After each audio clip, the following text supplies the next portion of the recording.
Mes amis, bienvenue dans cette nouvelle vidéo. Dans cette vidéo, je vais vous donner 7 idées de SEO programmatique. Alors cette vidéo, je le fais dans le cadre du lancement de ma formation. C'est le dernier jour pour acheter la formation. On est le vendredi 29 mars. Il y a la formation encore à un tarif préférentiel de 199 € hors taxe au lieu de 350 €. Le principe de cette formation, c'est tout simple, c'est que je vais vous apprendre à créer des contenus de manière automatisée à partir de bases de données. C'est ce qu'on appelle le SEO programmatique. Dans cette vidéo, je vais vous donner justement un exemple. On va prendre un sujet, on va prendre un fil rouge. Ce fil rouge, ça va être les oiseaux. Et en fait, je vais vous montrer comment un site sur les oiseaux pourrait créer différents types de contenus en programmatique. Et je vais vous donner 7 idées différentes qui marchent très bien en SEO programmatique. Alors, je vais commencer par vous donner ces 7 idées. Et ensuite, on va se faire une petite partie de 2 minutes à la fin de la vidéo où je vais vous dire un petit peu comment je ferai avec les différents outils, donc que ce soit make.com, que ce soit Phantom Buster, que ce soit Google Sheet, et différents outils en fait pour créer vraiment ce contenu, et aussi un outil pour trouver différentes idées. Donc je vais vous dérouler ces 7 idées. Le sujet qu'on va choisir, c'est le sujet des oiseaux. En fait, pour faire très simple avec le SEO programmatique, ce qu'il faut faire, c'est toujours trouver une variable potentielle. Je vais vous parler après des variables, mais en gros, on va faire un site sur les oiseaux. Alors ça pourrait être différentes choses. Ça pourrait être une animalerie qui vend des nichoirs pour oiseaux et des graines pour les oiseaux, et donc qui voudrait un petit peu développer sa couverture de mots-clés pour attirer plus de monde et être plus favorisé par Google parce qu'il va développer sa topical authority. Ou encore, ça pourrait être un software as a service qui reconnaît les sons d'oiseaux, voilà, pour les gens qui veulent un petit peu, qui sont passionnés des oiseaux. Et ça pourrait même convenir à un blog sur les oiseaux, ça conviendrait très bien dans tous ces cas. Comme je vous l'ai dit, le SEO programmatique, je l'ai déjà dit, c'est juste l'idée de créer du contenu à partir d'une base de données. Et donc ça veut dire aussi que quel que soit le type de site que vous êtes, ça vous correspond. Allez, on démarre tout de suite avec la première idée. Possibilité numéro 1, la variable ville. Alors, il y a un concept qui est tout simple en SEO programmatique, c'est qu'en fait, en gros, il faut trouver une variable. Et ensuite, à partir de cette variable, on va prendre différents mots-clés et cette variable va changer. Il y a une variable qui marche très bien. De toute façon, je vais vous en donner 7 différentes dans cette vidéo. Il y a une variable qui marche très bien, c'est la variable ville. Vous voyez, en fait, on pourrait très bien faire des contenus ou voir des oiseaux à Strasbourg et on pourrait changer cette ville automatiquement. Vous voyez, donc ou voir des oiseaux à Strasbourg, ou voir des oiseaux à Lille, ou voir des oiseaux à Colmar. Donc vous voyez, ça c'est une première variable qui marche très bien en SEO programmatique. C'est tout simplement la ville et je vous invite à regarder un petit peu les différentes possibilités pour votre business. Deuxième variable, les définitions. Alors ça aussi, ça marche très bien en SEO programmatique, surtout que maintenant on peut beaucoup le faire avec ChatGPT ou en tout cas avec des outils d'intelligence artificielle. Ça, de toute façon, on en reparle dans la dernière partie de la vidéo, je vous l'ai promis. Mais en gros, on pourrait très bien faire un site de définition, donc rédiger différentes définitions autour de notre sujet principal. Alors ça, il y a une technique très simple. Tiens, je vous le montre à l'écran en même temps. C'est tout simplement que vous pouvez taper lexique plus votre mot-clé. Donc là, on va taper lexique oiseau et on va essayer de trouver un petit peu un lexique avec différents termes. Et ensuite, nous, on créerait une page pour définir chacun de ces termes. Alors, autour du terme oiseau, je pense qu'on pourrait définir différentes choses comme les espèces, vous voyez, la cigogne ou autre encore. Mais on pourrait aussi définir des termes comme par exemple, vous savez, les oiseaux, il y a des familles, comme il y a la famille des passereaux. Donc ça, il y a les moineaux, les mésanges, c'est ce genre, les petits oiseaux, quoi, on va dire. Donc vous voyez, vous pourriez définir un petit peu ces familles et tout ça. Donc ça, c'est une deuxième chose, une deuxième variable qui marche très bien en programmatique, c'est la variable des définitions. Et ça, vous pouvez créer des contenus un petit peu en illimité à partir de ça. On passe à la troisième variable et cette troisième variable, elle va définir différentes idées qu'on va utiliser. Elle va définir finalement les 4 prochaines idées qu'on va faire en programmatique. Cette dernière variable, c'est le type de produit un petit peu, ou en tout cas dans ce cas-là, les espèces. Donc ici, ce sera les espèces d'oiseaux. Vous voyez, si j'avais un blog sur la bière, tiens, je dis ça au pif, je pourrais faire potentiellement les types de bières. Vous voyez, la variable, ça pourrait être le type de bière. Avec les bières, ça pourrait être aussi le houblon.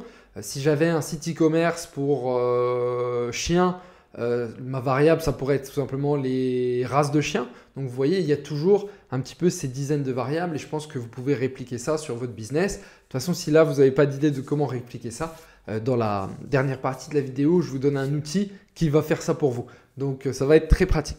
En tout cas, on va prendre un petit peu les espèces. Donc là, ici, les espèces d'oiseaux. Vous voyez, il y a la mésange, la cigogne, le pigeon, il y en a des centaines. Et donc, on pourrait créer une page en programmatique pour chacune de ces espèces. Et donc ce serait assez simple, hein. On pourrait d'abord commencer par définir les espèces, les caractéristiques, qu'est-ce qu'elle mange cette espèce, et toutes ces informations-là, on les mettrait dans une base de données qu'ensuite on pourrait importer sur un outil comme WordPress ou sur d'autres outils encore. À partir de là, sur les espèces, on va réutiliser cette variable pour notre quatrième idée. Je vais vérifier sur mon écran. Donc la quatrième idée, ce serait tout simplement de répondre à des questions comme quel oiseau fait X? Et on pourrait mettre plein de choses en X, donc on pourrait faire quel oiseau migre, et on ferait une liste des oiseaux qui migrent, quel oiseau vit en Alsace, quels oiseaux vivent en Corse, et on pourrait vraiment répliquer de cette manière et créer des dizaines de contenus. Donc là, vous voyez, on a pris la même variable de départ, qui est toujours notre variable espèce, et en fait, on l'a répliqué sur des dizaines d'actions que font les oiseaux. Et vous pourriez le faire aussi sur votre business. Si vous vendez des meubles, par exemple, ou de la décoration, des canapés, bon, quel canapé convertible pour un salon avec du parquet, par exemple, hein, vous pourriez vraiment répliquer sur des milliers de mots-clés. Là, je suis sur un mot-clé peut-être un petit peu de longue traîne, mais voilà, vous pourriez répliquer quelle couleur pour un canapé dans un appartement haussmannien. Vous pourriez vraiment répliquer de cette manière et créer des milliers de contenus et toujours faire augmenter aussi, grâce au maillage interne, votre autorité un petit peu sur Google. On passe ensuite à l'idée suivante. Idée suivante, toujours la même variable, mais cette fois-ci avec les repas. Que mange tel oiseau? Vous savez, chaque oiseau ne mange pas la même chose, donc on pourrait faire que mange la mésange, que mange le moineau, que mange le perroquet, par exemple. Et donc vous voyez, si quelqu'un a un oiseau ou si quelqu'un veut nourrir un petit peu les oiseaux de son jardin, eh bien forcément, il faut un petit peu réussir à répliquer ça. Et il faut savoir que tous les oiseaux ne mangent pas la même chose. Certains oiseaux aiment les graines de tournesol, d'autres aiment plein d'autres graines, d'autres sont insectivores et autres encore. D'ailleurs, insectivores, même principe.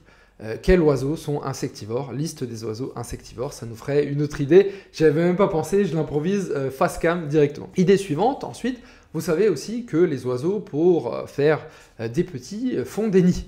Et donc, on pourrait se demander, encore une fois, à quoi ressemble le nid de variable oiseau? À quoi ressemble le nid du pigeon? À quoi ressemble le nid de la mésange? À quoi ressemble le nid du moineau? Et vous voyez, vous pourriez répliquer ça et créer des centaines de pages, assez facile, toujours avec une base de données. Allez, on passe encore aux deux dernières idées. Et la dernière idée, d'ailleurs, c'est une de mes préférées, donc je suis content de vous raconter ça. Avant-dernière idée, cette fois-ci, encore une fois, autre chose, c'est le son. Vous savez, chaque oiseau chante différemment. Donc on pourrait faire comment chante la mésange, comment chante le pigeon, et autre encore, on pourrait vraiment répliquer ça à l'infini. Et on passe à la dernière idée. La dernière idée, c'est les listes. Alors vous voyez, là je vais vous le faire en partage d'écran. Et donc cette dernière idée, c'est le concept en fait de créer des listes. Et ça marche très bien en SEO programmatique. Donc vous voyez, je pourrais faire liste oiseau. Moi j'utilise juste Google Sheet pour avoir des idées. Et là vous voyez, j'ai plein d'autres idées. Donc liste oiseau, donc déjà Martinique, liste oiseau France, liste oiseau migrateur, liste oiseau protégé, liste oiseau bec crochu. Donc vous voyez, par exemple, moi je pourrais créer la liste utile des oiseaux à bec crochu. Voilà, je pourrais créer des dizaines de pages un petit peu dans ce principe. Vous voyez, il y a même la liste d'oiseaux des jardins, liste d'oiseaux domestiques. Et en fait, ce qui marche, ce que j'aime bien moi souvent, c'est aussi que j'ajoute un A comme ça. Liste oiseaux Alsace, liste oiseaux avec photo, après j'ajoute un B, liste oiseaux Beauval, Bretagne, Blanc, voilà, j'ajoute les différentes lettres, donc vous voyez, on a même Costa Rica, Colombie, donc voilà, ça c'est autre chose qui marche très bien, c'est de créer des listes d'oiseaux comme ça, dédiées. Et voilà, on passe en partage d'écran pour vous montrer un petit peu une petite suite d'outils très puissante pour faire du programmatique SEO. Premier outil, c'est l'outil pour trouver des idées de SEO programmatique. Là, je suis vraiment le plan de ma formation, hein. Première étape, c'est trouver une idée de variables et de SEO programmatique. Deuxième étape, c'est constituer la base de données. Et troisième étape, c'est en fait créer le contenu. Donc là, je vous montre vraiment la première étape. Donc vous voyez, ça c'est un outil que j'aime beaucoup, c'est Byword. Et donc là, vous voyez, je lui donne un mot-clé. Je lui donne le mot-clé oiseau. Hop. Et en fait, lui, il va me générer des idées de SEO programmatique qui peuvent très bien fonctionner. Alors là, vous allez voir peut-être un petit peu de redite par rapport à ce que j'ai dit. Mais par exemple, non, même il y en a d'autres d'ailleurs. Vous voyez, comment attirer encore une fois, bird species, hein, c'est l'espèce d'oiseau à un endroit. Donc, comment attirer un pigeon dans son jardin, comment attirer la mésange dans son jardin. Vous voyez, les passionnés d'oiseaux, ils aiment bien les attirer pour faire des photos, hein, ou autre encore. Comment construire une maison pour telle espèce d'oiseau, parce que chaque espèce d'oiseau ne va pas aller dans le même type de maison. Bref, vous voyez, c'est vraiment infini. Je voulais juste vous montrer un autre exemple, c'est qu'on peut aussi mettre un site. Alors là, je l'ai fait pour un site de déco. Skloom, j'ai mis Skloom, c'est un site de déco. Et lui, en fait, il me donne différentes propositions. Thème de contenu. Donc là, j'ai choisi le thème chambre. Et vous voyez, ça me dit par exemple comment décorer une chambre room type. Ça peut être chambre d'enfant dans le style, et style, ça peut être industriel. Et vous voyez, en fait, si je clique là, il va même me générer les valeurs de variables que je peux avoir. Tiens, en attendant, je vous montre ça. Comment créer une atmosphère dans un type de chambre. Voilà. Comment créer une atmosphère paisible dans une chambre d'enfant. Comment créer une atmosphère paisible dans une chambre d'adulte. Vous voyez? Et là, on a vraiment, voilà, home type, le style, ça peut être minimaliste, industriel et autres encore.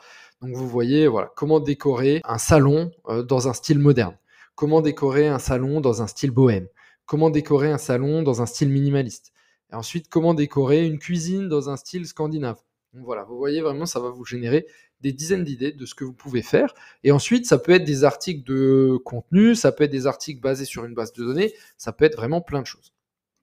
Deuxième point, une fois qu'on a les idées de programmatique et les variables, on va chercher à créer la base de données. Et pour créer la base de données, il y a plein de possibilités. Il y a des sites où il y a des informations, il y a des API, il y a ChatGPT. Vous pouvez constituer votre base de données avec vos données à vous aussi, c'est très très bien ça, et justement c'est encore plus unique. Là je vais vous montrer deux choses.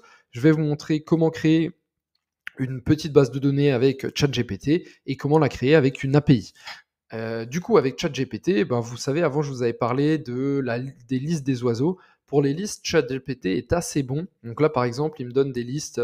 Je lui ai dit, donne-moi une liste d'oiseaux migrateurs. J'aurais pu lui dire, donne-moi une liste d'oiseaux visibles en Alsace, donne-moi une liste d'oiseaux visibles en Corse. Hein, c'était pour nos contenus liste. Et vous voyez, il me donne une liste qui cependant n'est pas exhaustive. D'ailleurs, lui-même le reconnaît. Mais en tout cas, ça nous ferait une bonne base qu'on pourrait compléter. Et on pourrait lui dire ensuite d'écrire à chaque fois, hein, écris-moi un petit paragraphe sur chacun de ces oiseaux. Vous voyez, on aurait presque un contenu qu'on pourrait importer pour un article, liste des oiseaux migrateurs. La seule chose, je vous l'ai dit avec ChatGPT, c'est que si maintenant je veux faire 100 listes différentes, bah, je dois lui demander, ok, super, maintenant fais-moi une liste d'oiseaux de Corse. Maintenant fais-moi une liste. Donc là, ça va me prendre du temps. Et en fait, on peut l'automatiser avec Make. Donc là, vous voyez comment ça marche. En fait, j'ai un Google Sheet où j'ai mis tout simplement tous les mots-clés. Donc j'ai mis liste oiseau migrateur, liste oiseau Corse, liste oiseau Alsace, liste oiseau marais poitevin, liste oiseau, tout ce que vous voulez. Et en fait, je le lance automatiquement. Et ici, il est connecté à ChatGPT et je lui dis, peux-tu me donner une liste de ce mot-clé? J'en veux au moins 10. Voilà. Donc, mot-clé, en fait, il va le chercher sur Google Sheet. Et du coup, vous voyez, il va le faire pour mes 100 mots-clés. Et ensuite, à chaque fois, il va me mettre à jour mon Google Sheet. Et donc, je peux le lancer et ça va me permettre, en fait, au lieu de le faire à la main sur ChatGPT, d'en faire une centaine. De toute façon, je parle beaucoup de Make dans ma formation. Donc, ceux qui sont intéressés, vous pouvez profiter de l'offre jusqu'à ce soir, vendredi 29 mars. Autre chose qu'on peut faire avec Make aussi, c'est d'aller requêter des API. Donc, des API, c'est quoi? On va faire simple, c'est une sorte de base de données. Donc en quelque sorte, sur Make, vous utilisez en fait ici la fonction HTTP. Et donc vous allez mettre la requête de l'API et vous allez lui dire get, ça veut dire récupère. Et donc là, j'utilise une API de cocktail. Donc vous voyez, c'est pour faire des cocktails.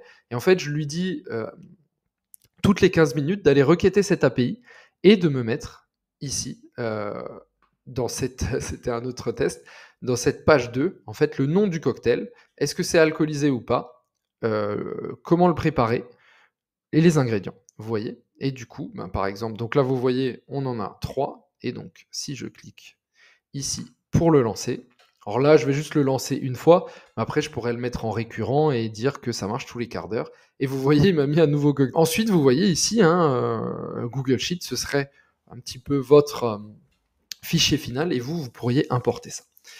Dans WordPress, ça c'est ce que j'apprends à faire dans la formation avec VP All Import. Voilà, c'est tout pour cette vidéo, cette idée de SEO programmatique et comment les mettre en œuvre.